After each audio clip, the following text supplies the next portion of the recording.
In the once, there was a forest.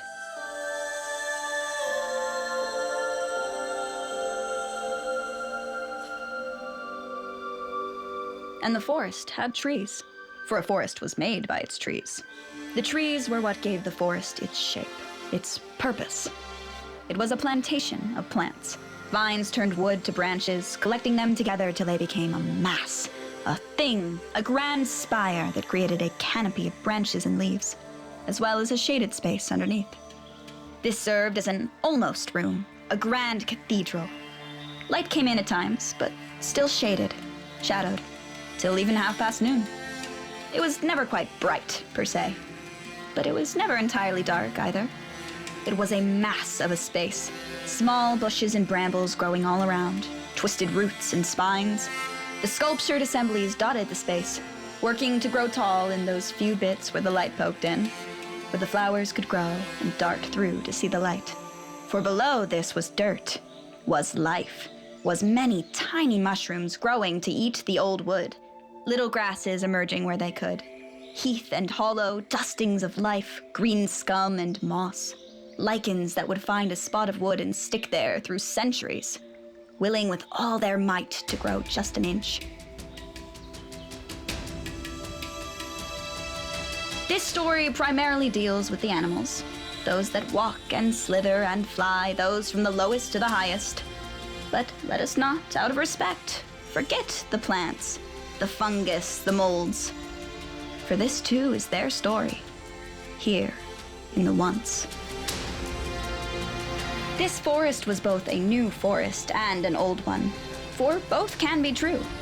A piece of earth can become a forest. It can be a field for man or nature, where beings plant wheat or sunflowers or some ancient coal field long played out, in this case. One day, by a bird scattering seed, some scheming few children in the arbors, or simply by chance, a forest could start growing. It would begin from the ground, and if no one was there to stop it, it would form. Now it would take time, longer than years, but sooner than you may believe, far sooner in the grand space of the world, a forest would come up. And for us, after the last stream of monsters crawled over it, a forest of old growth stood in place of what had been before. Without anyone much noticing or caring, it was there. It was the wood. Lo you now, of days long past, of the time when the world was young, when sorcery thrived and wild adventure was forever in the offing. It was once, it is now, and it is yet to come. It has always and will always contain the once. Now of this epoch little is known, save that which is veiled in the mists of legendary. It is within these mists that our tale truly begins. We come to the city, a new and an old city also, as these things tend to go, collected into 1,000 buildings over 1,000 years, each person who came through leaving a little more behind. None alive, or for that matter dead, could tell who had lain each brick, but they had all touched it. And as each told a different song, the triumphs often spoke loudly along the boulevards, the dirges softly in the alleys and tenements. A cacophony, this city.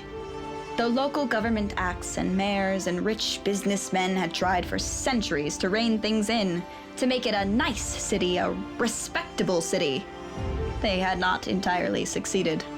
Their attempts over these centuries, one after another, had become even more noise, for that is all one would notice. The noise, and the smell, and the wondrous heights of tall buildings, actual cathedrals and businesses, temples to avarice and God. And then the noise of it. That is what our protagonist most noticed about the city after all. At last, we should get to him. His name was Pip, and he was a young boy who lived with an uncle at the edge of the city in the edge of the woods. For the city and the wood, brother and sister as they were next to each other. Which was hard to say. Separating them was an old stone wall, so short that it could scarcely be called one, along the edge of the garden. Now the uncle is a man of some renown and rank in this tale. The exact details are complex and written in long books of banks and heralds. In fact, the details matter little, save this. His land was large, and his house quite grand. Pip stood to inherit little of it. Pip could perhaps find some position in the organizations there, but there was no real promise, no direct path. And Pip, it must be said, had just about reached the age where thoughts of the future were coming together. Thoughts of what kind of life one would lead once. Ah, that word again. Once adulthood would be found. Sometimes this would be a pleasant thought, and sometimes a nightmare. More often that for Pip was prone to such melancholy. It would weigh him with a dread, a fear on his back, a dread that would shake his boots and cause him to quiver. In fact, his cousin William was set to inherit, was set to get the proverbial, or was it literal, crown. And he knew it. Boy, did he know it. Now, it is the nature of things to presume that William is the villain, that though he was in many ways a boy, he was actually an evil man. This is not the case. He was capable of great generosity, kindness, and some chivalry when the mood struck him. Larger even, he was capable of learning even from his mistakes.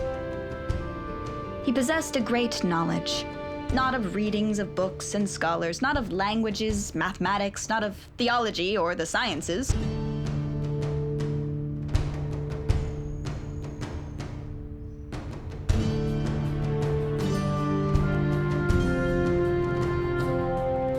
No, he knew of his greatness, his position in the universe, and someone aware of this, someone whose life had not humbled him, was naturally quite arrogant.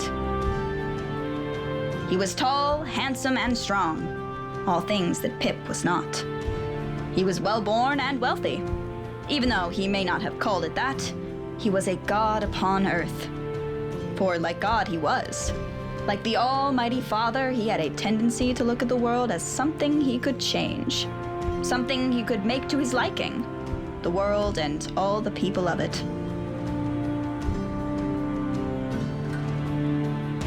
Pip was about a year younger, and William, possessed with some kindness as he tended to be, treated him as his assistant.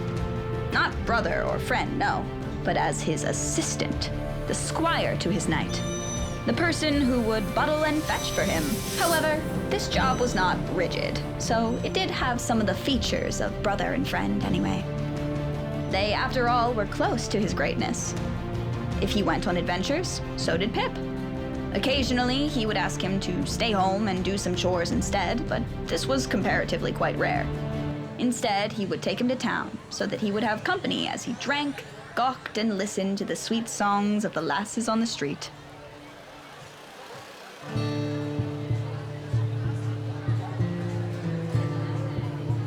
When Pip went on these adventures, it was not with joy. The city was dirty, mean, full of smoke and full of its painted shops and promises of wealth, mirrors of the usual kind. But still, it was full of life. People of all sorts bustled about, from the lowest to the highest, in shops and stalls, in businesses and on buses. It was a lot. Pip, by temperament, was not someone to enjoy a lot. But that was the life of Pip as he saw it. Toil and panic. He didn't live in a closet under the stairs, a basement, or an attic stall. His uncle's family, which also included his wife and daughter, though he spent little time with them, was kind enough, and they gave him food, shelter, and clothing. It was a better life than most had, in fact, if such could be measured. Which it can't. Not really. All life is horrible. And all life is wonderful. But Pip did not know that. Not yet. It came one morning in middle spring when Pip was sent out to gather wood from a pile at the edge of the estate. It was an easy enough task, but Pip's mind was on melancholy and loss. He did not want to go back into the house. He did not. And so it was perhaps this, perhaps something else, that responded when he heard the voice. "Come into the woods, my friend. Come into the woods," said a voice. "Come in. We have such wonders to show you, much beauty and nature you've scarcely known. Come into the forest. I shall share with you all the wonders of the world. All your cares and fears shall leave, of no concern to you any longer." Pip paused. Who is this? Who's talking? Who are you? Who is speaking? Who is this? Who is this? "It's beautiful here," the voice continued. "Just beyond the garden wall, it is quite beautiful. Look past the heath of stone into my greenwood. See the sights. It may look a bunch of ash and oak, but it is much more. I entreat you, so much more." Who's talking? You are. Who are you? You who is speaking? I am not a man, a woman, a French or a Greek. I am not any singular thing. I am Pip. I am. Someone who knows my name. It is known. Pip paused and turned, ready to go back to the house. "I will not match wits with you."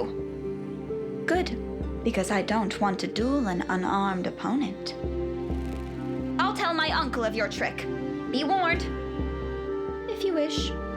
But all of his men and horses, dogs and cameras shall never reach me, even if they were to search for 1,000 years. I have no flesh, no bone to find." So Pip went into the house. There he greeted his aunt with fresh timber for the hearth. His cousins were both off doing business, and he did not see his uncle at all that morning. He considered telling the story of the voice he'd heard, but somehow the time never came. It must be said that while he was in the house all day long, he talked with no one of any substance. Not family or neighbors, friends or enemies.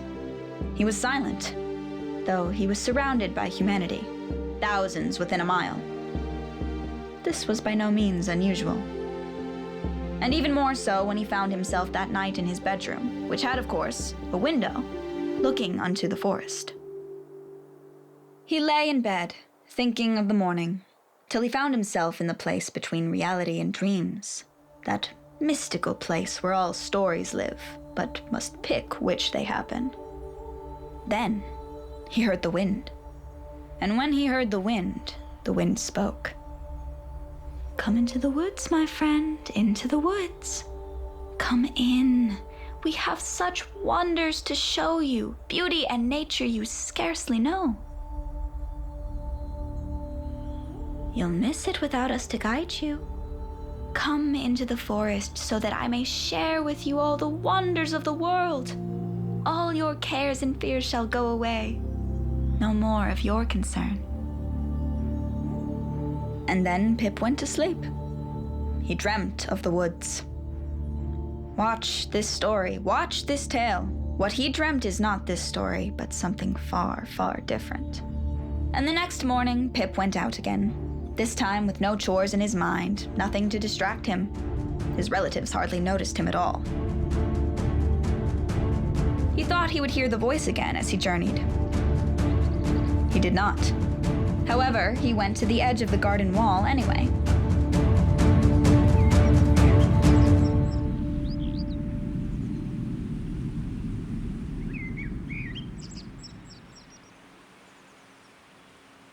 And suddenly, he was in the woods, and he started to walk forward into it. Now, Pip, of course, had seen the wood before. At least, he'd seen the lands near his house. This was common enough. But as he scanned his surroundings, he realized that he was nearing the place where the familiar meets the uncommon. Where the steps he was taking through meadows, around rocks, past bushes and brambles, where things he knew, but knew only from distant memories, shrouded him in strangeness. He knew where the main road was, where the city was, where various landmarks were around him. He knew these things by knowledge, but not by thought. And there was a difference in that. in having to remember. The forest became the setting of this fantasia, a glade of vague memories. No voices. It wasn't quiet, precisely, though the woods are often thought to be quiet. No, too many birds, too much wind, and no voices at all. How far he walked into it, how far he traveled, all of these things he thought he knew. But he could not be sure. He came into the dark trees, the empty spaces, the quiet morning land. Pip realized then that he was no longer a boy. Now in stories like this one, we can imagine pixie dust and sparkles, CGI conjuring lightning and smoke. There was none of that here. The change was so subtle, he did not realize it. At first, it was the smell, which is a shame as this cannot be told in words or pictures. Nothing can do justice to a smell. It smelled of the wood. But what does that mean? This smell was not a candle one could purchase at the store. It was the wood. This wood. Then the vision. Then there was the sound, the touch. All was different. All was gone. For Pip was now an animal. That had already been true, but now he was a squirrel. Pip was on the forest floor, and his body was now about a foot long. On 4 paws weighing 2 pounds with a long bushy tail, he was presently in a scamper. Pip paused. Now the word panic might arise, and this was not the wrong word for Pip. He had a tail, a feeling he'd previously been unaware of. But really, the first thing he thought was unusual, in that all of this felt usual. He knew what it was and how it worked. He could lift his tail up and do that thing, rapidly moving it back and forth easily without prompting. He could name the specific plants he smelled, the animals, dung of specific creatures, and growing things. It made sense. And sense is an odd place to be when one is quite panicked. He heard a chitter. He turned to see that he was being chased by another squirrel. At first, a note of fear struck him. Then he realized, yes, it was a squirrel. The animal chirped at him again, trying desperately to push him forward. And so, Pip, wanting to go with the flow, went forward. It was the least he could do. Pip started to run, or scamper. The squirrel, the good sport, came after him. Ha! Pip didn't know the source of the sound. It took him a moment to puzzle it out. He had talked with the wood before. He could recognize that voice. But this wasn't that. It was someone new, a new sound. Feminine. Sweet. You think you'll get away like that? It was, he realized, the other squirrel, talking to him, and that it was a she. Ha! Said Pip, logically surmising that he could talk as well. What the little laughs meant in this context, he still wasn't really sure. When he turned his head, he saw the squirrel jump to a tree, and after another second, saw it jump off again right in front of him. Proportional to his new size, this looked like someone was jumping 30 feet up and 40 across. That was something one could see in stories of superheroes, but was a hell of a more impressive thing in real life. Pip had now also realized that his little squirrel toes wouldn't be cold in a dream. So this wasn't a dream. Also, he had little squirrel toes. Lot going on for young Pip. He turned, pivoting away from his fellow and off in a different direction. He ran towards a tree across a pass and saw it. Well, a squirrel can leap up to 20 feet, which is the equivalent of 20 feet, but much bigger as squirrels are small. He jumped up until he was 4 feet off the ground, on the side of the tree, with his little squirrel paws finding purchase in the oak. Ha! Said the female squirrel. And that he understood, because this was the most fantastic feeling he had ever felt in his life. He started to climb the tree, moving up the side of it like a spider, but faster. The blood racing towards his tail, which, it should be revisited, he now had. He was climbing, and he was free, and he was alive, and he was a squirrel. But the pause was a mistake, as the other squirrel jumped onto his back, digging her claws lightly into his skin. This was pain. Pip had paid some attention to when squirrels chased each other in the past and what happened when one caught the other. Now, there was no way he could forget. This was pain. But pain he could bear. "You're too slow," said the girl. Then she laughed as they stood on the crest of the tree. Pip did not know what he was hearing. Whatever magic he had translated the sounds for him. Telepathic thoughts, some clicking noise, and the sound of the squirrel's voice. That voice was the most enchanting he had ever heard. "Well, I let you catch me."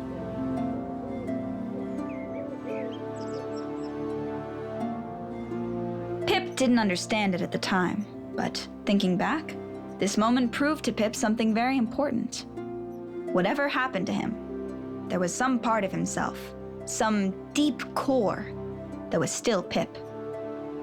And that piece of him was, in fact, pretty dumb and didn't know how to talk.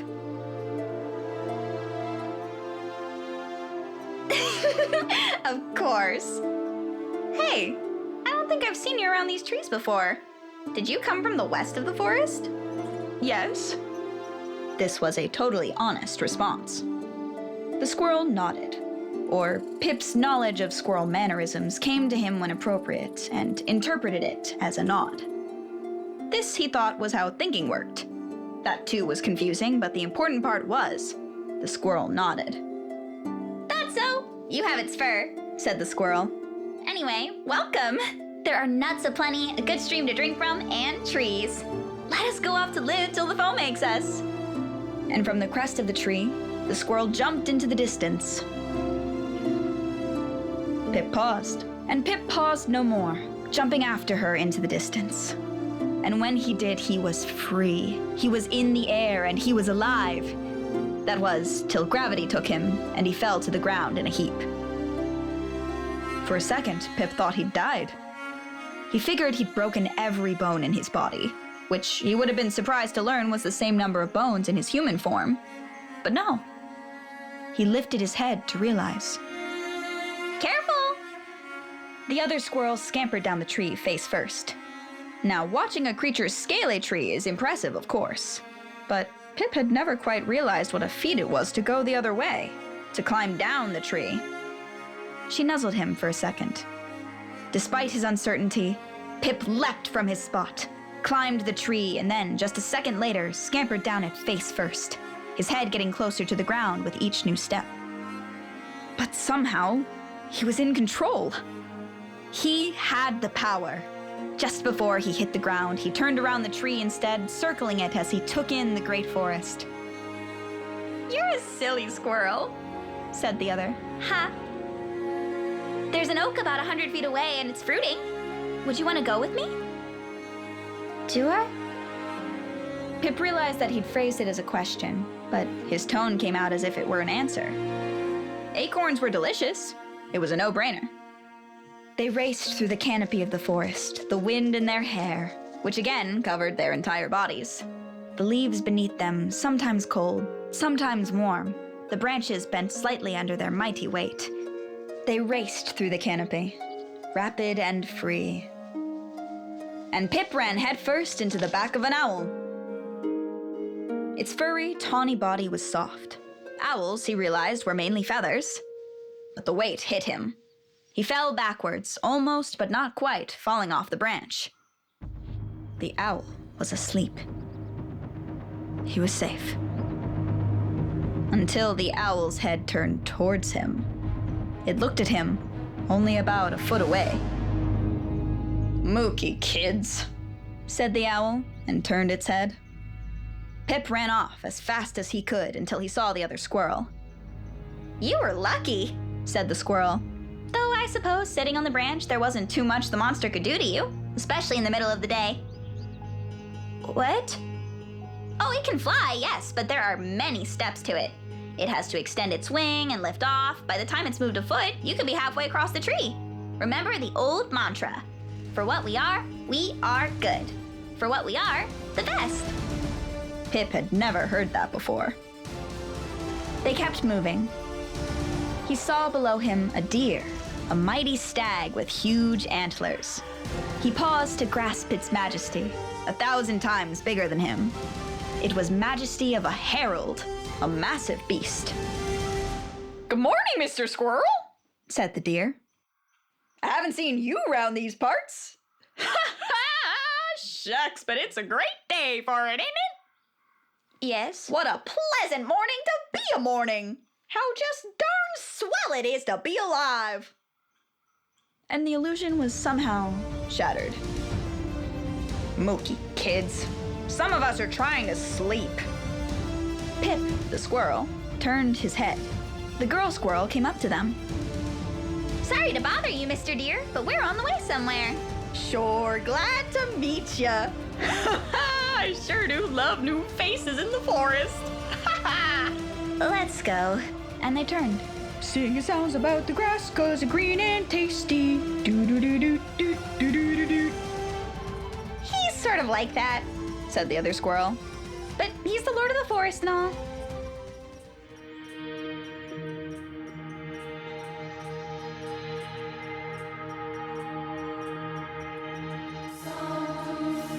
They kept going, and Pip could see the acorn tree, the oak, the mass ahead of him, a giant wonder more beautiful than any Christmas. And when he saw it and felt the squirrel next to him, he realized love, the world. It was all a beautiful wonder and a giant leap. Pip fell to the ground. When she looked up, cold and soft, she wore the same clothes. A face, arms, legs, distinct fore from aft. If she'd paid any attention, she might have seen a squirrel that looked confused near to her and darted around before racing away. Pip was now a human, alone in the forest, and she sat there, confused. She turned and saw, in the distance, a stag looking at her before turning and wandering off. She was alone in the morning sun, and she realized something. Though she had never given it much conjecture, she had thought that squirrels were inherently unhappy animals, always running away, hiding from larger animals, cowering and fleeing, desperately suffering, afraid. They were quite happy with their lot in life. And as she felt her body, touching it up and down, standing on 2 feet again, arms and legs that could not jump 20 feet, even proportionally. As she tried to run home, cross all the distance of the forest, she became winded. Her heart and lungs could not move like they had before, and she was forced to stop to catch her breath. She, while much bigger, was not their equal, not their better. How long had it all lasted? Maybe 20 minutes? It is worth noting that the time she sat and thought more than equaled all the time she'd spent as a squirrel, which is a detail often left out of these tales. She looked up at the trees, the branches that had once been her own, the leaves, her friends. Had it all been real? She looked around some more. "Did you do that?" she said to no one in particular. But no one was who she really wanted to speak to. And no one answered her, which in this case meant nothing was said. She picked up an acorn on the ground and tasted it. It was bitter and unpleasant, no longer her most coveted treat. The pathways, hazy in her head now, led her towards home. As she found the first small road near her house, she recognized everything she needed to walk towards her abode.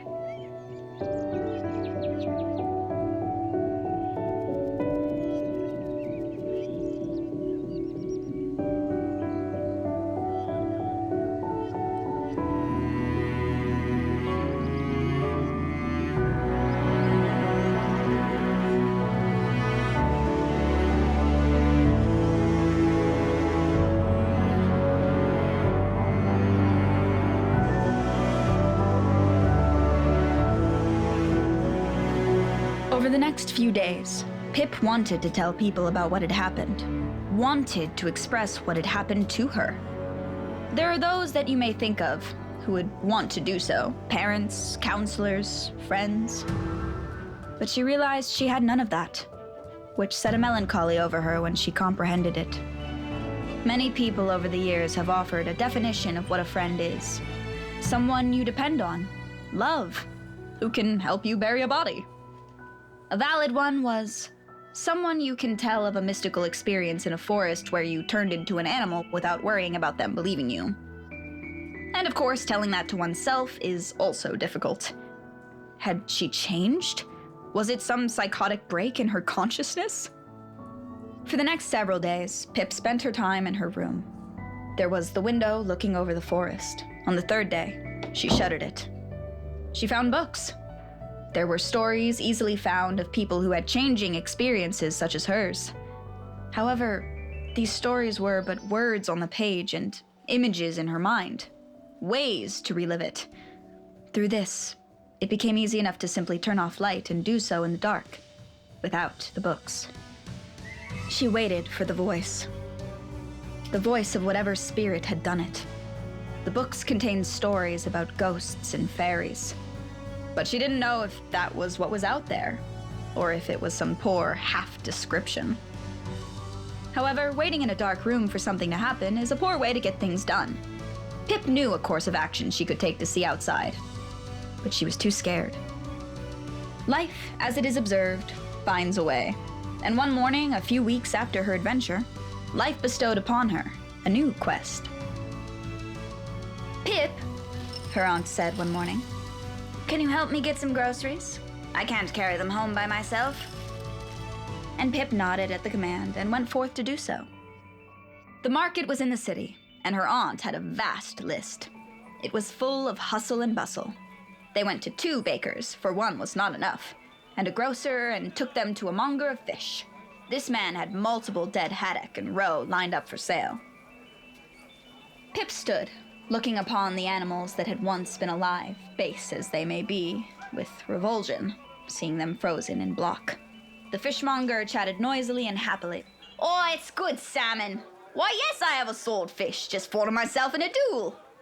Dogfish? Woof, woof. I don't carry it, but I can get it on back order. Catfish? American love. It's a delicacy there. Pip watched this for a moment as her aunt gathered her food, smiling. You want anything, son? Said the monger. A taste of lox I can give you. No, she said. I don't think so. Eat it raw like they do in Japan. Said the monger.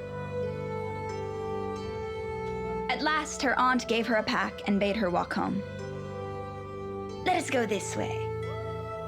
A more secluded path around it, longer but flatter. There was a good road past their house that they had taken to the market, but it included a small hill, up and down. Perhaps this, Pip speculated, had caused her aunt to choose a different route. Pip thought little of it, until she realized she was entering the outskirts of the forest for the first time since her change. Behind their yard, it was a solid line, a hard line. There is a house, here is a wood, a strong stone fence separating. Here there were a bunch of, to be honest, untidy estates, where the trees pushed forward into the spaces they wanted, and the space between the domains of men and earth were muddy. As they walked, the muddiness grew still. Her aunt, of course, paid it no mind, humming a song with no words, or with words that Pip did not know. And somewhat at the base of the hill, where the path wove, was a large pond. Not quite a lake, but a body of good size. On the other side, Pip noticed, perhaps for the first time, the forest. It was not by magic that the forest had appeared overnight. It's fascinating how one can live and miss such details. Pip paused a moment to take it in, to gawk even, which her companion failed to notice.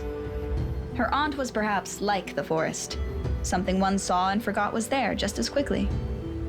But Pip paused, seeing it, listening, half expecting. In her periphery, she thought she saw a hand waving in the water.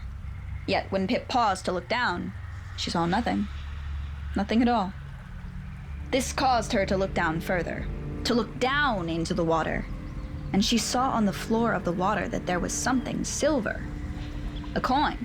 Pip put down her bag and leaned down, reached into the water to grasp it. And as she did, she slipped. She fell forward into the water. She was shocked until she realized in a moment that she was a fish. Her first instinct was to go up to the surface to try to breathe, but when she did, nothing. For while a human breathes by putting her face into the air and drowns with her face in the water, a fish drowns trying to breathe that way, accomplishing nothing. With just her head in the air, she looked up to see her aunt turned around, and to see a bag. Pip wanted to tell her aunt not to panic, but she was a fish. So A, she could no longer talk, and B, that would likely cause her to panic more. She paused. The aunt looked towards the water and seemed to see nothing. For a second, her eyes found the fish, but moved on. Did she think Pip odd? Something occurred to Pip as she was in the water. Where were her clothes? She leaned down and searched, knowing her shoes would be ruined at the very least. But there was no sign of them. She looked about the waters. They were blue and crisp and, surprisingly, full of feces.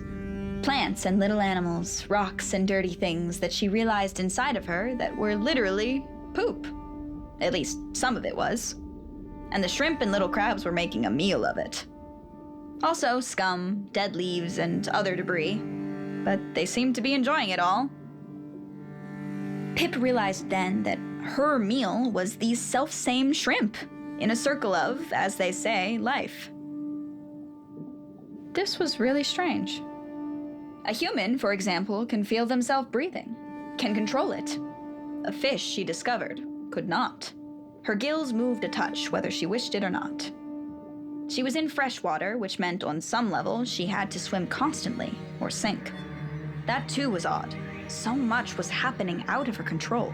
She was dimly aware that the other side of the lake was the forest, and if there was an answer, there it was. So she swam, for she knew how to swim, and awkwardly went that way. The other fish, for there was another fish by her, paid her no mind. She saw mosquito larvae that looked tasty, but decided against that. She kept going forward. Oh, I've been working on the grass fields all the livelong day. Oh, I've been chewing up the cud now just to pass the time away. And she recognized that voice. It was the deer, the elk, the lord of the forest. Oh gosh, darn it, some water is going to be good right about now. Yeah, that was it.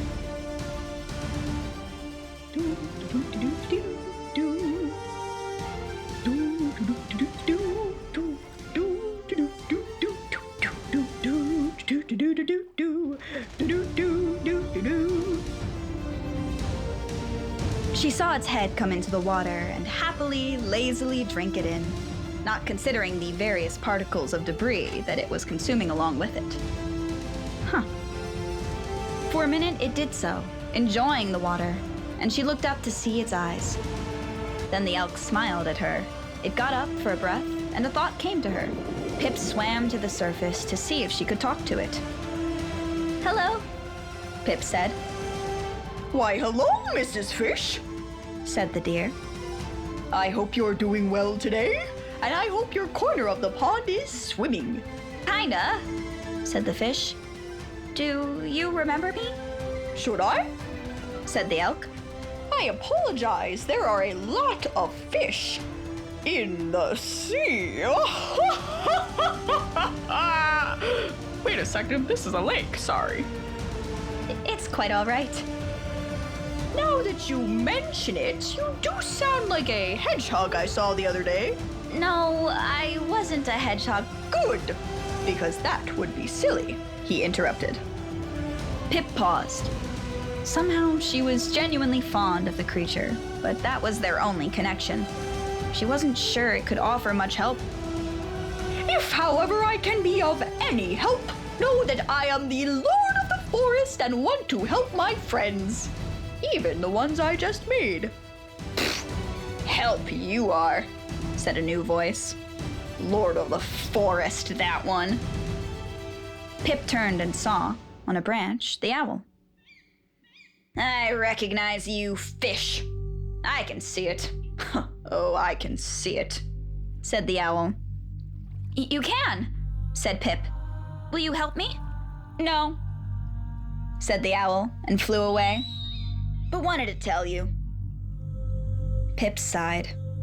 Of course, sighing implied taking in breath, which we established that she couldn't do. This caused Pip to sigh some more. Owls can be so rude, said the elk. Anyway, nice to see you again. And with that, the stag smiled and ambled off into the woods. Well, he'd tried. Again, she was alone and swimming. As she put her head under and started to move through the water, she tried to process that alien sensation. To swim like a fish was not merely to not need to focus on breathing, or to move faster than some dogs paddle or crawl. It was to be different. A completely different shape, a different scale, to have a different motive. She had no legs, and she couldn't see her body at all. Her eyes didn't work the same way. She could see on left and right, and they approximated forward together. But it wasn't the same. Though she was in the mirroring water, she couldn't see behind her body at all. A mystery space. Her arms were paddles, great for the job at hand, but useless for anything else. But what else would they be? A fish did not have to carry groceries or fight wars. Her world was her world, and it was what it was. She swam, and she was the swimming. In front and behind, all was this. And there was a peace. Until she saw, coming from the side, something big, black, and sharp. It lunged, and she darted away, possessed by an instinct to move. At last, she could see its face, ugly and stained as it moved towards her. She darted out of the way in a flash, into reeds at the bottom, hoping this obscured her. But it didn't. This did no good. Your quick lunge, said the barracuda. She flew downward, moving at an angle towards the rocky bottom into the narrow space between two rocks, and the barracuda swam right through them behind her. That should have worked, but the barracuda had the same grace and did not struggle. You think little of me, prey. She kept darting forward and forward, trying to avoid it, swimming in utter terror, the monster behind her. She could not see behind her, but she just kept going. Until she realized that it was no longer following her. The effort to catch a morsel like her was more trouble than it was worth. Better to swim and eat something unaware, where there was no great fight, no struggle, just ease. Said the barracuda distantly. It was both victorious and disappointed. Survival was the reward when your opponent gave up. And Pip found himself, once more a boy, in the middle of the water. This was very obvious, for he was surrounded by water. He tried to breathe in, which was a hell of a mistake. His lungs half filled with water, and his eyes, not used to the water, stung. He panicked and tried to swim, in this case down. He hit the bottom, and when his feet hit the ground, he pushed upwards. His head flew up to the surface, and he coughed, trying to orient himself. He was in the center of the lake that moments before had been his refuge, and then he realized that the pond was only about 5 feet deep, and his clothes and shoes were still on his body, though quite wet.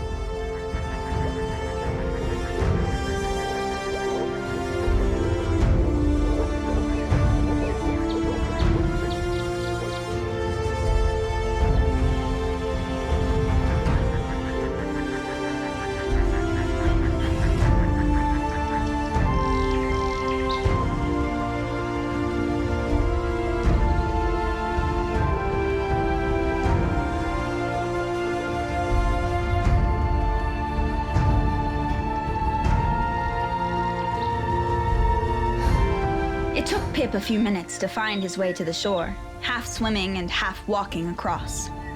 As he did, he felt something against his leg moving, and he looked down to see that it was the barracuda. For a moment, he was frightened, but the fish, who was in fact about his size, just swam away. He wondered if he just didn't taste any good, or if the barracuda simply wasn't designed to eat him in his current form. That it had happened again meant that the phrase, his current form, was entering his lexicon. He didn't like it. However, there was something to form. Being a fish wasn't precisely enjoyable, but it was to be something. It was formed. He had just been at a fishmonger about, how long? An hour ago? And now he couldn't say what kind of fish he had been. It may not have been possible for this all to have happened. This felt similar to his life in general. However, when he got to shore and climbed out, he knew his shoes were ruined. And where was his aunt? He didn't see her, but he did see the bag. He picked it up and raced home. But halfway there, he ran into her. Arthur, She said. you're safe. She hugged him. I didn't know where you went. What? You're wet, but you're alive, and my beautiful Arthur. Pip felt embarrassed. Did you fall in the water? I looked, but I didn't see you. I thought if I did. I thought you might have drowned. But the bag. My God, I had no idea, but you're alive. And I was in the water. My shoes. I was so worried. Pip had feared he would be punished. He was not. His reward was this embarrassment, the knowledge that she cared for him and was worried for him. At one level, this was reward, but at the other, it was a far worse punishment, for he did not think he deserved it at the moment. They made it home and exclamations were made, and his uncle chuckled. A story came together of him falling into the water and her not being able to find him. Then, supposedly, half an hour later, he'd found her while going back. You should have stayed looking there, his uncle said. This didn't really make sense, but it all made sense. And she went to bed, and he went to bed. And Pip knew that, by morning, it would be more or less the same. He felt terrible for keeping his silence about what had really happened, for how much they cared.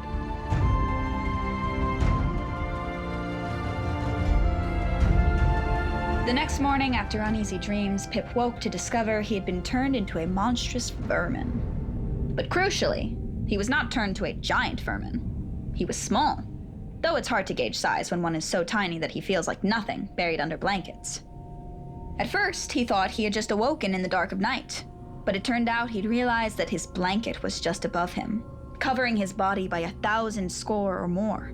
He was minuscule to the universe he knew, located in some kind of air pocket the folds of his blanket had formed. This was a good thing, for if they did not, he would have been crushed by the equivalent weight of 100 tons. Trapped for a second, he looked up at his blanket, trying to perceive it in senses he knew not. He had eyes, how many he did not know. A nose that could smell and feel, and ears? Sound was limited, but maybe that was the blanket. The blanket was a problem. Time must be taken for the awe of it all. There are stadiums and cathedrals that are not as large and impressive or with so much light as his bed. He had little feelers on his body, so he moved around to figure out how to get out of the position he was in. And he moved. If he had one advantage in an empty space and time, it was that the hole in the blanket was small and dark. His sense was keen for these spaces, for he possessed feeling things to touch the side. So he made his way out of the folds here and there to the edge of the blanket and the edge of the bed. In the early morning light, for it was quite early by the time of men, but not that of bugs, he found himself in his large bedroom. He had never seen it so large. There was no room ever constructed by man as large as this, a standard child's bedroom. However, he could barely be said to see it, for his eyes were vague at best. The knowledge of years and time bid him realize that was where he was.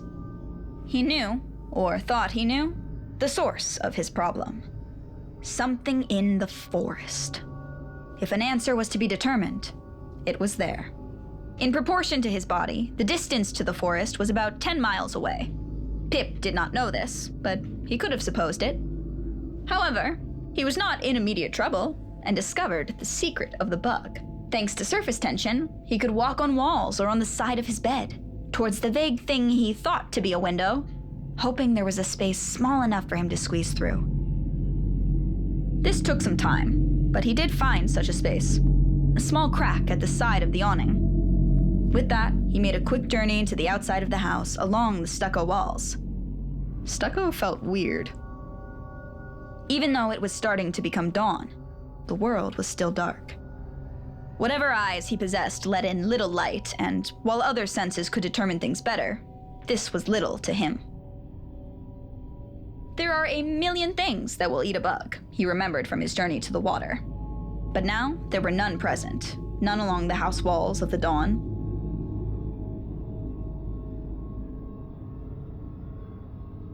So, he made his way down towards the lawn without much adventure, to be honest. He remembered climbing down trees as exhilarating, and this was similar. However, he had too many feet, enough to give anyone pause. The lawn wasn't that large. To a bug it was, and the stone wall the same.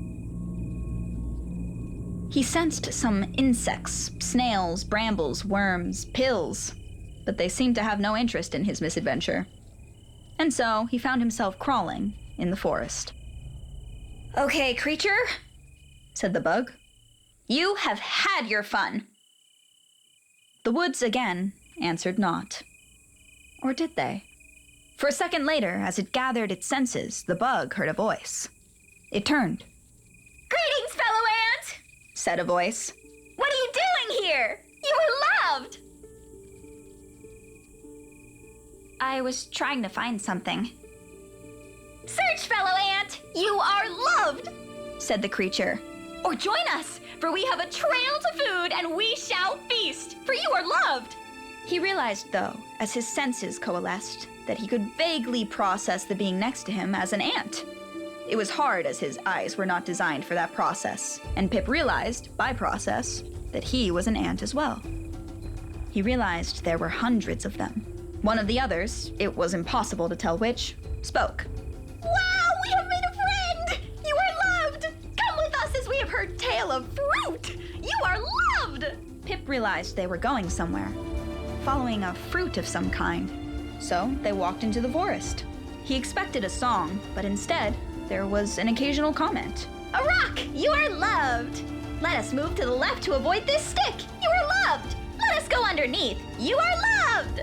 Gosh, said another, different voice. Ants, Good morning, large fellow. said an ant. You are loved. Thank you, ants. I won't step on you, Thank you. said the ants, You are loved. and they marched until they came upon the fruit, which they walked around, then climbed over, then started to eat, Join us, sister. said an ant. Was it the same one he'd first talked to? It was hard to say. For you deserve our love. I am a man, said Pip, All ants are sisters. said the ant, But if you are a man, fine. You are loved. and Pip started to eat and think about it. Was he a girl? It's hard to tell with ants for a human, and he realized ants themselves couldn't easily figure that out. Regardless, the fruit seemed to be some kind of apple. Yum, yum, yum, said an ant. Our tums are full. Let us take the rest to the colony, for they are loved. And our children, for they are the most loved. And so the ants, with their mouths, started to rip and tear at the fruit. Pip realized more ants were behind them still, ready to eat and then rip. A procession came to carry the pieces back. Pip himself carried a giant slice of apple, larger than him. But the weight somehow did not bother him in the least, just the slightly awkward carry, You're doing a great job, and you are loved. said an ant. The journey took them forward, how far he did not know, to a hole in the ground where Pip was to crawl. Down the hole they went, through a weird series of chambers, to where the ants, in turns, put the pieces of apple. Good work, Said a guard, you are loved. We have a newcomer, I think. said a soldier ant. Who we love. The ants dispersed, and Pip crawled around the chamber until he saw a large group of pupae moving about. fruit, said a nurse. For you are loved, and you will grow to be strong ants who are loved. Pip watched in reverie until he felt a tap. He turned to see, to feel, something much larger than himself. Pip's eyes went past magic to see in the shadows the creature. It was hideous, a monstrous thing of arms and mandibles gesturing obscenely. Are you the stranger?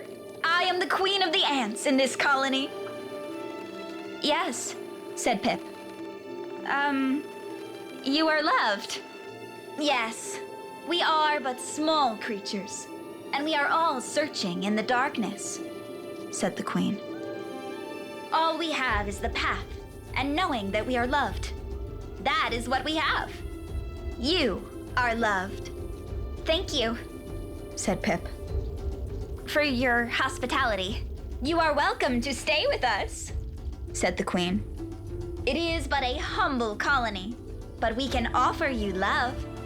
Pip paused and nodded. I'm afraid I have family of my own to attend to.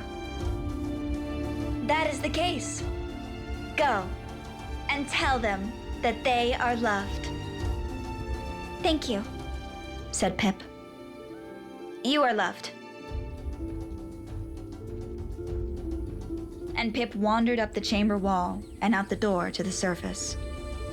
As Pip wandered a few feet away, she found herself in her bedclothes, about 10 feet from the wall of the house. Now, ants cannot cry. They have no tears, as their eyes were not designed to work like that. They clean their eyes with their arms. But Pip did, and she cried for a moment. For even the ants were loved. Then she heard something she thought was laughter. Hooting. As she turned, she saw it was an owl. Hoot hoot, said the owl in a mocking tone. Hoot hoot. Hey! But the owl turned away and flew into the morning light. Arthur, what are you doing there? Pip turned to see her uncle. Saw an owl, said Pip. Wanted to go outside and look at them. Well, you could have put on clothes, said her uncle. Foolish. I suppose. Pip expected a lecture or something, but her uncle paid it no mind and went off to his business. Pip found herself cold, something ants apparently didn't feel, and went back inside to get dressed.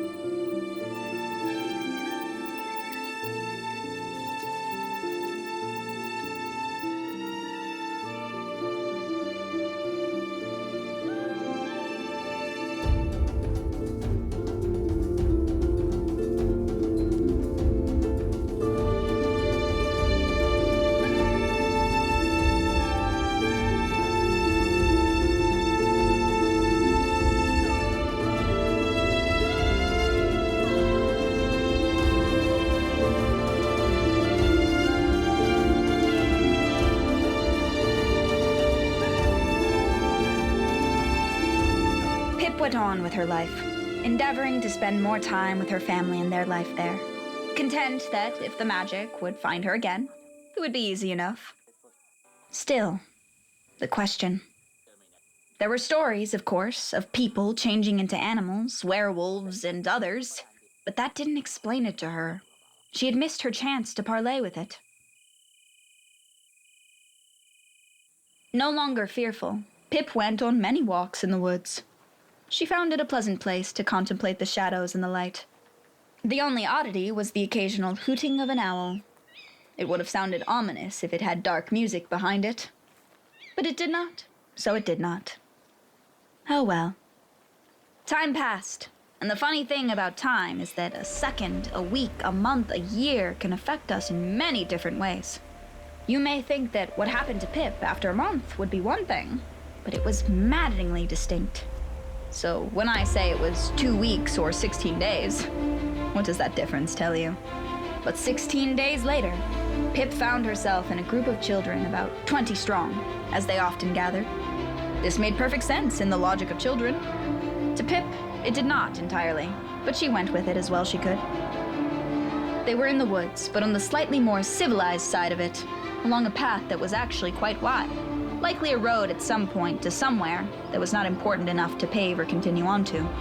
A game was contrived where one child became Robin Hood with a band of merry men who would waylay a group of King John's soldiers. Pip found herself, somewhat against her will, as one of the merry men. She was ordered to wait behind trees for the soldiers to come forward. She was not Little John or Friar Tuck or Maid Marian, though she had asked for the latter, but a simple, generic one. And she spent a moment thinking of her character, trying to transform herself. She was a former soldier from the South who, after the Crusades, had taken to Robin. But after a bad incident, she'd heard of Robin's legend and had contrived a way to join him, where she could waylay with the best and, with some cause, be merry. Pip tried to change her nature to be merry. Robin Hood came and patted her back. "Good job. Let's get the bastards." She felt this. And this transformation of her character was, in some ways, a transformation of her nature as before. She intended to get herself truly into this, to truly become something. Not by magic, but by her own will. "Yes! Let's get him!" Then she laughed. Robin smiled. And once more, Pip wished she was Maid Marian. Oh well. Robin walked away, and Pip watched. He'd left her a moment alone. She felt herself tingle.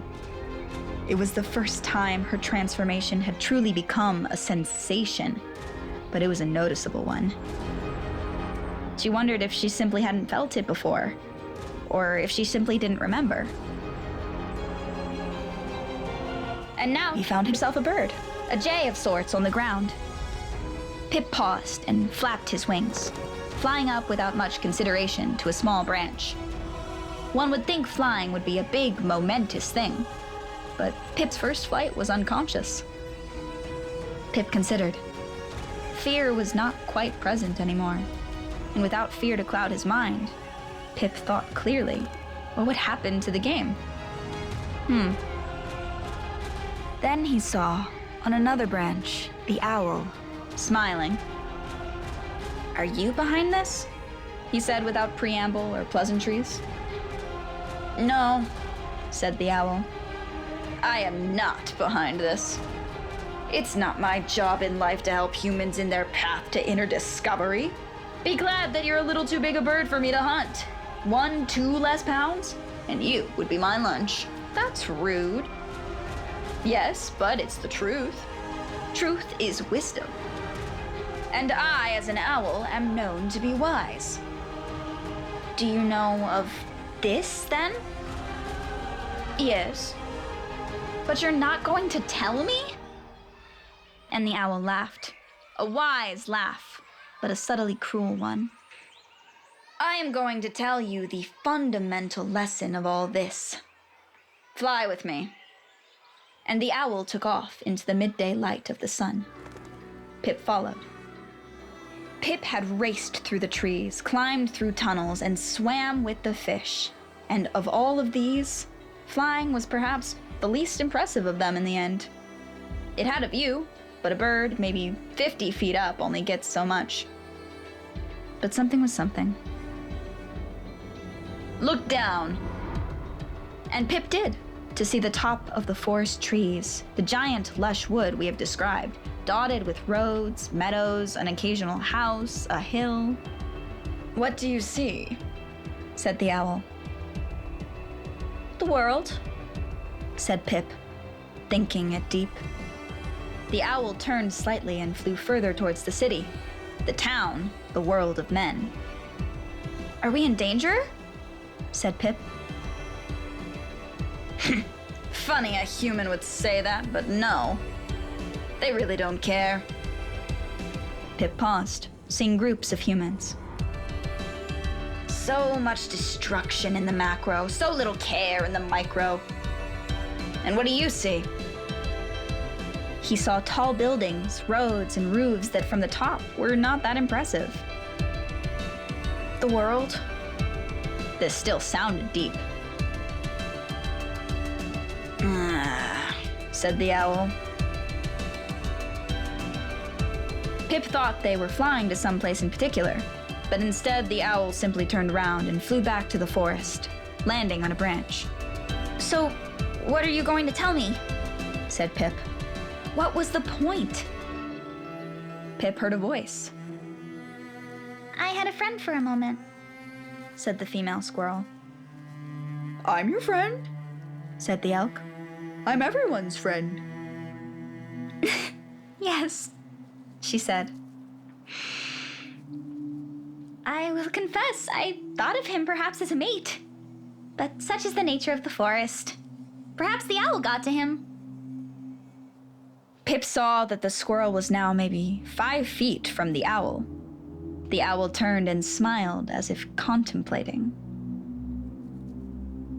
Pip did not know what to do, but the squirrel, by some magic, half turned and saw Pip.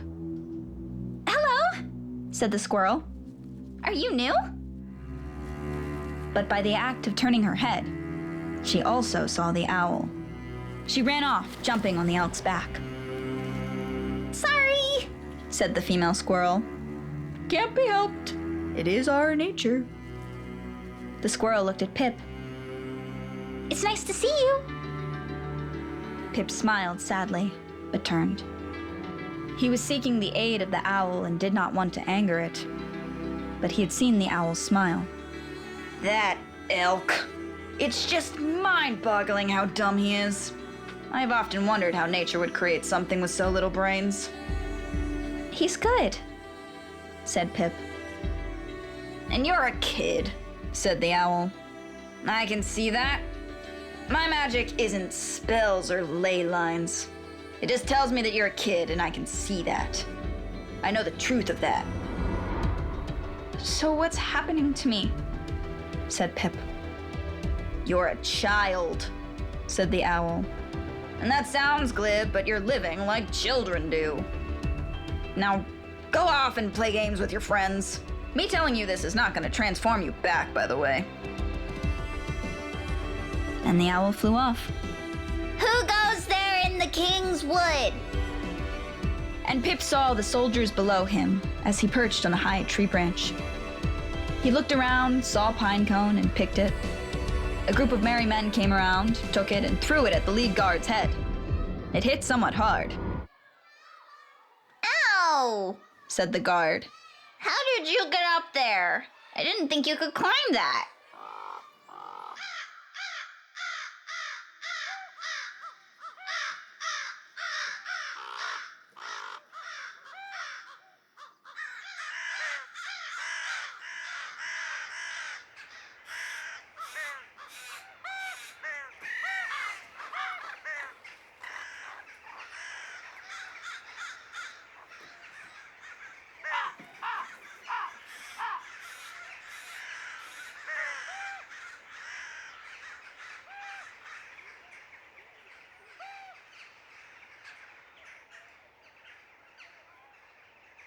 Pip thought quite a bit about the owl's words, if they were words at all. And as Pip came home, they were brought low by them. For Pip was a child, and like all children, hated being reminded of it. But Mr. Owl was a wise man, and Pip, coming home, went to their uncle, who was working with wood, building a birdhouse of all things in his shed. What do you think of me? The uncle paused. Pip, you are odd as of late. Going on walks, disappearing, asking weird questions. You're changing. Pip apologized. Though they talked a little more and he seemed in good humor, Pip got no answers. But that was enough. And as Pip walked through the gardens, the simple truth was coming to them. They had changed. A simplicity to it all. Now, they would become a man. And as darkness came, Pip went outside and wondered, what would they become? The night was cold, dark, no moon in sight, and as their eyes turned towards the house with light in its windows, they looked back at the forest. Come into the woods, my friend. Come into the woods, said a voice. Come in. We have such wonders to show you. Beauty and nature you scarcely know. Come into the forest. I shall share with you all the wonders of the world. All your cares and fears shall go away, of no more concern to you. Pip stood up and without hesitation followed forward into it. And as Pip walked forward, it took them time to see and feel what was going on during such a dark night, where there was no moonlight to see by. There was nothing here. The air and the trees had no discernible difference, no discernible space. But discern Pip could. And as they traveled forward, Pip realized something. They were not alone. Was it the spirit of the woods that was talking to them? Was it the creature, the witch or fae, monster or Merlin? It took Pip a second longer. No, it was wolves.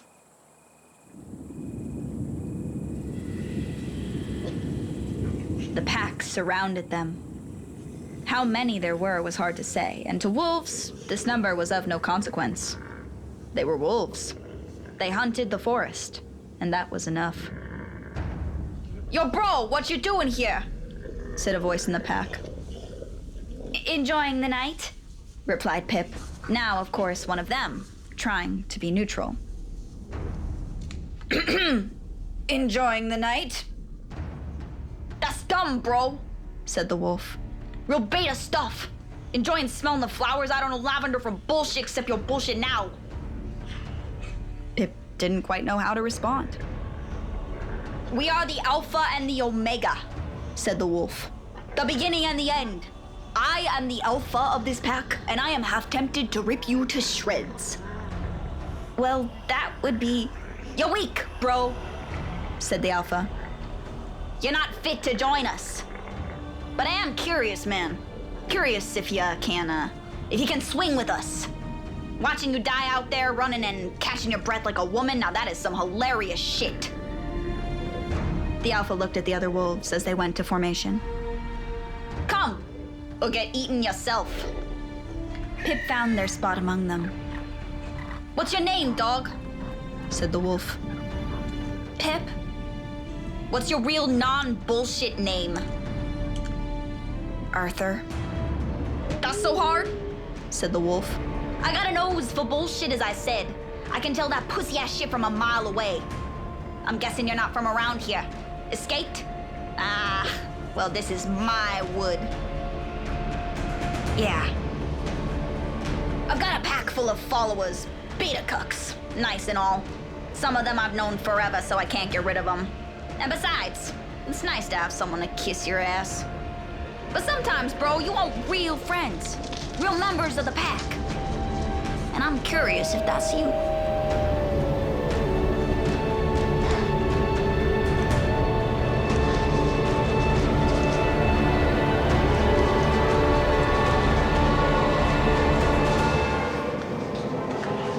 The night was cold, but Pip didn't notice it, because wolves aren't bothered much by that. The night was dark, but wolves aren't much bothered by that either. They wandered off, and Pip wondered where they were going to. But they shouldn't have had to, because they knew. Tonight, said the wolf. Big game, big game. That was on the menu, because that's what wolves did. They hunted.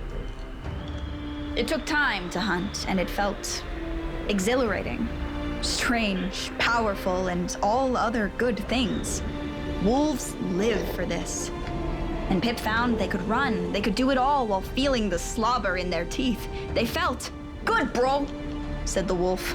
After that cuck shit sitting around, this is the real stuff. Looking at flowers? Give me big dick energy. Pip nodded, and the wolf paused and started into half verse. Now this is the law of the jungle, as old and as true as the sky.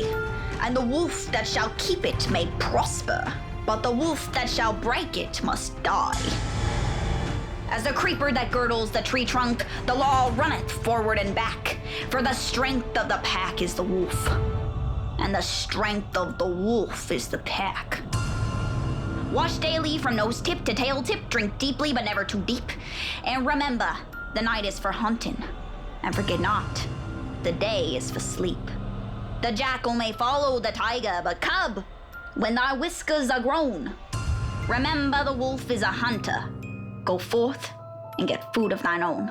When ye fight with the wolf of the pack, ye must fight him alone and afar, lest others take part in the quarrel, and the pack be diminished by war. Ye may kill for yourselves and your mates and your cubs as they need, and as ye can.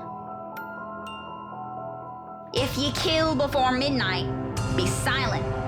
Awake not the woods with your bay, lest ye frighten the deer from the crop, and your brothers go empty away. The lair of the wolf is his refuge, and where he has made him his home, not even the head wolf may enter, not even the council may come. The lair of the wolf is his refuge, but where he has digged it, too plain. Cave rat is the right of the father, to hunt by himself for his own. He is freed of all calls to the pack. He is judged by the council alone, because of his age and his cunning, because of his grip and his paw. In all that the law leaveth open, the word of your head wolf is law.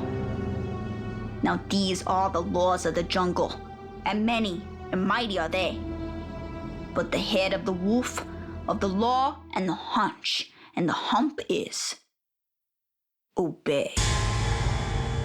The wolf smiled as they traveled, and Pip listened. But somewhere, he smelled something. He turned. Meat. Good meat, a lot of it from the smell, and he turned forward to see what their prey was.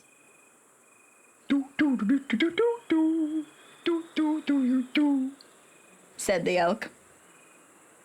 Good night, my friends, the snails. You go off to your little hidey holes and dream of flowers. Of course. Pip turned to the creature, and as they did, so did the alpha. Good sport, said the wolf. I hear that's the lord of the forest. Oh no, I appear to have wet myself, Said the elk. but no matter, 'cause I'm in the forest. Of course.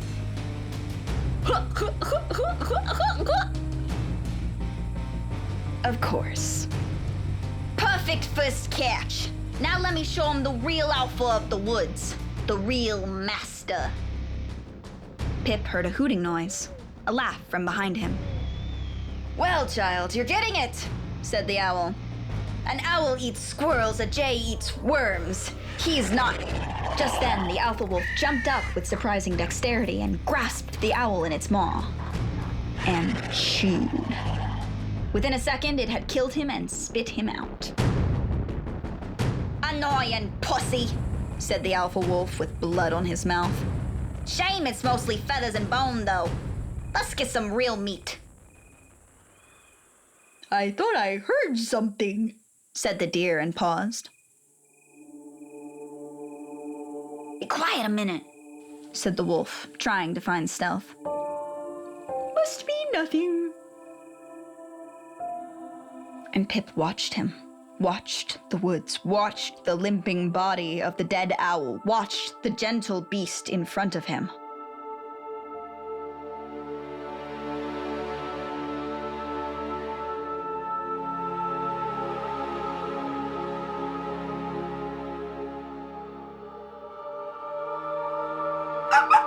And they yelped, jumping forward.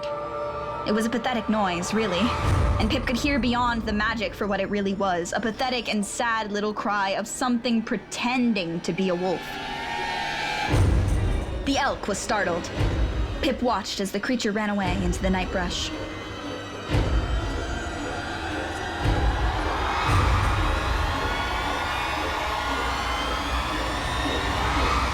You idiot, said the wolf.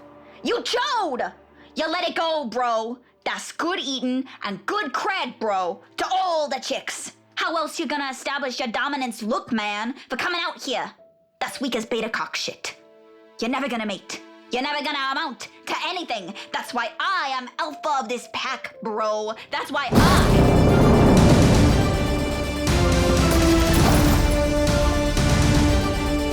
I am the lord of the forest. I may like grass and sun and friends and joy, but I am strong.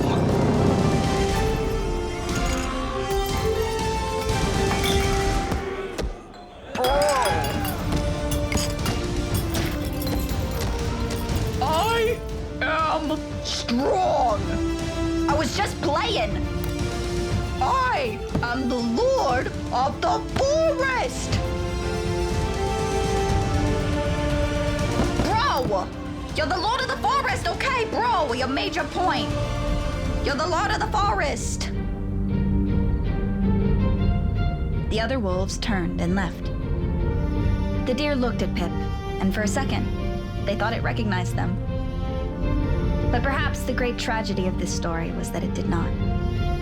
So, Pip walked away with the other wolves as the deer watched them sternly. They heard the alpha wolf cry in pain, but also loss. A true cry, when one of the other wolves came up to him.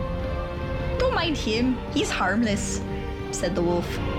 He makes up all that alpha wolf stuff. That's silly. We're wolves, and wolves are good. We just humor him, as he is our cousin. And wolves are good to other wolves, for that is the law of the jungle. I think. Pip nodded. Also, don't go messing with deer, said the wolf wisely.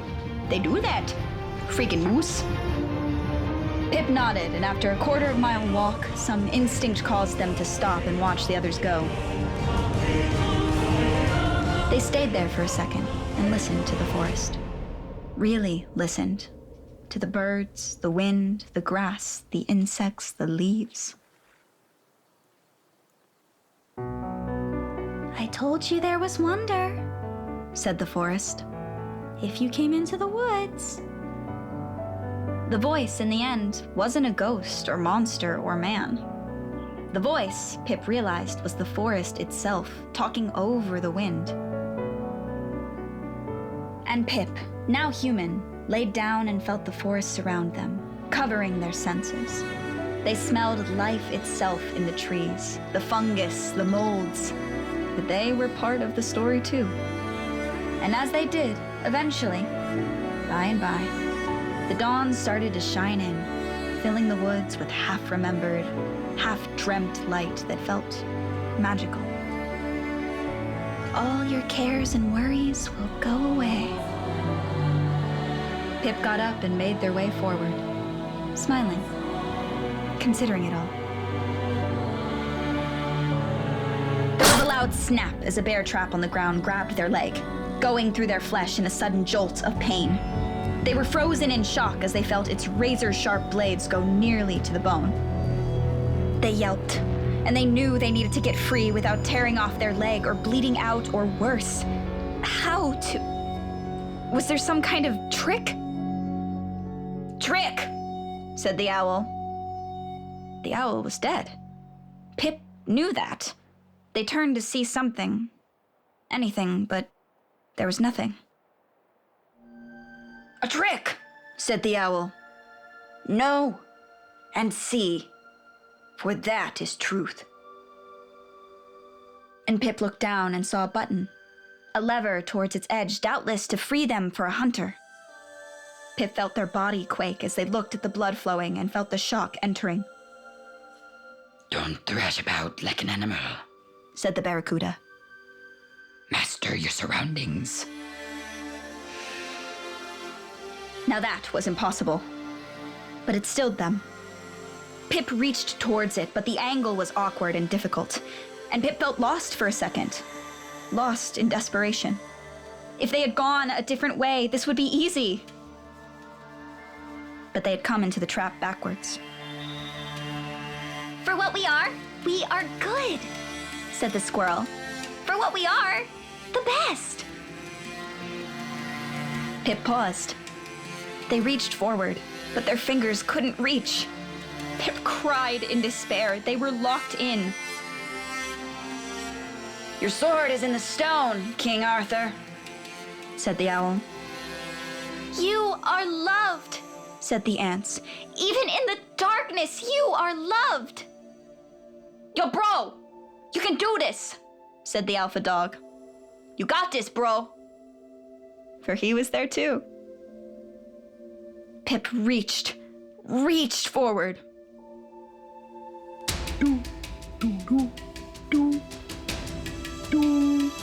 Said the elk.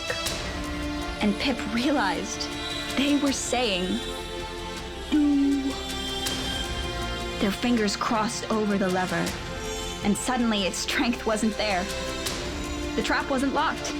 They'd opened it, and they delicately pulled themselves out. Pip breathed and found a stick to use as a makeshift cane. When their aunt saw this, she would be terrified. When their uncle saw this, he'd be concerned.